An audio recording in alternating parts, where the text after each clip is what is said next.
Jeg er simpelthen kommet til et tidspunkt i mit liv, hvor jeg har lært at acceptere en del af mig selv, som jeg har prøvet at holde væk før i tiden. Og jeg tror, det er en blanding af, at jeg er på et bestemt tidspunkt i mit liv, som jeg ikke har prøvet at være på før. Jeg har lige afsluttet et kapitel af mit liv og kan se frem til, at jeg skal begynde på Lunderskov Efterskole her om, jeg tror, snart 2 uger eller sådan noget. Og det har bare givet mig et pusterum, også det her med, at nu kan jeg begynde på et nyt kapitel, og jeg kan acceptere, hvem jeg er. Og jeg synes bare, at så kom jeg på noget i går, at jeg kunne faktisk rigtig, rigtig godt tænke mig at dele den her rejse gennem videoer, og filme den her rejse med at lære at acceptere, hvem man er, for det tror jeg faktisk, at der er rigtig, rigtig mange unge derude, altså jeg ved ikke, aldersgruppen 13-20-ish, lidt højere måske, der har problemer med det her med at acceptere sig selv og hvem man er. Og det her med at kunne filme det og min egen rejse, det var bare noget, der slog mig. Jeg tænkte, det kunne faktisk godt være lige var det, jeg havde brug for. Og der var nogle andre, der kunne drage nytte af det også. Men jeg også at hjælpe andre igennem den her fase af liv, hvor man begynder at stille spørgsmål om, hvad er det egentlig mit liv bør indeholde, og hvem er det, jeg er? Og kunne hjælpe unge igennem den fase. Jeg tror, der er rigtig mange, det er ikke en ting, man snakker så meget om, men det tror jeg faktisk fylder rigtig meget hos andre. Nu er det så YouTube, jeg har valgt her. Og der har været rigtig meget snak om på YouTube, det her med, hvad der er plads til, og hvad der ikke er plads til. Det er personligt ikke den platform, jeg er mest aktiv på, men jeg føler det rigtig inspirerende, og der er en masse forskellige YouTube-kanaler, jeg rigtig godt kan lide at se. Måske lidt anderledes, måske. Men jeg synes egentlig bare, der skal være plads til det hele. Altså, der er ikke nogen, der skal sidde og sige, hvad der er plads til, hvad der ikke er plads til.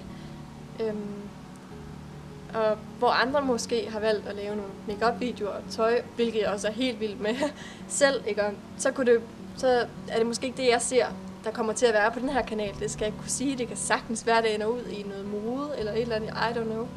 Men jeg tror mere, det her med at kunne dele det, der er lidt anderledes, og det der ikke er så mange, der snakker om.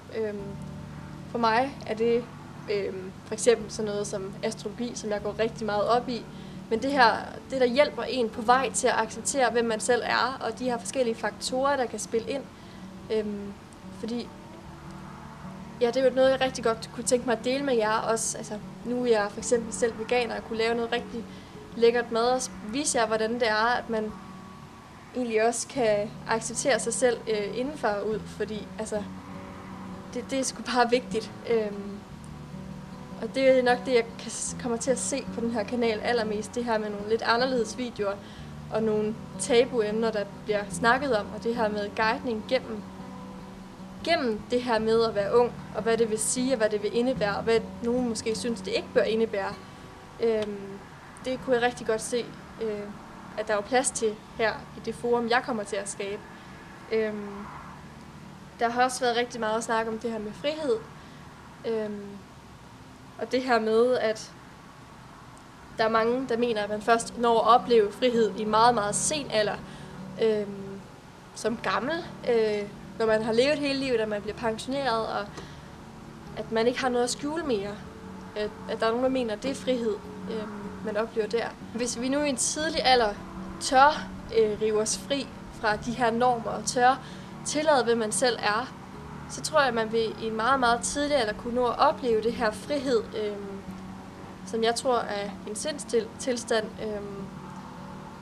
og ikke har noget at gøre med de her ydre faktorer, men den her frihed, som mange mener, man først når at opleve sent, den kan man egentlig godt opleve tidligt, i en meget, meget tidlig alder, så man for eksempel ikke behøver at tage 100 forskellige beslutninger, før man kommer frem til den rette. Hvis man selv er i et med sig selv, og finder kernen, og finder de værdier, der betyder noget for en selv, så tror jeg virkelig, at det her frihed, det vil kunne vise sig tidligt. Det er noget andet, jeg også tænker, vi kommer til at snakke om. Men generelt set et åbent forum, hvor man kan snakke om lidt af hver, det der ikke er så mange andre steder på YouTube. Og det er lige så meget en nydelse for mig selv at kunne komme ud med det, men det skal selvfølgelig også være noget, som folk de gider at se på. Det skal jo ikke bare være mig, der sidder og snakker på et tag til, som jeg gør lige nu. Der skal også være et eller andet i det, det tror jeg da helt bestemt. Men det er, jeg kan mærke, jeg tror det bliver også en frihed for mig at kunne have et sted, hvor man kan søge hen. Også det her med, jeg tror ikke, jeg har tænkt mig at sige, at der kommer en video op hver eneste tirsdag, først i måneden eller sådan et eller andet. Det her med at kunne, det skal sgu være en frihed, det med YouTube, det er jeg sikker på. Men ja, det tror jeg nok er det, jeg kommer mest til at fokusere på, så ja. Forresten, jeg hedder Juliane Rune, jeg er 15 år gammel, yes. Det var egentlig lidt det. Og jeg håber selvfølgelig, at der vil komme andre med på vejen, og det er ikke bare mig, der sidder og snakker ud til en, ja, det er faktisk ved at være mørkt nu, en mørk himmel. Det kan sgu godt blive lidt trist og kedeligt, men ja, jeg håber, at der vil være nogle andre, der kigger med også, og jeg kan hjælpe nogle personer, fordi det vil virkelig bare være et goal for mig også. Men ja, det var lidt det. Ja, tak fordi I så med.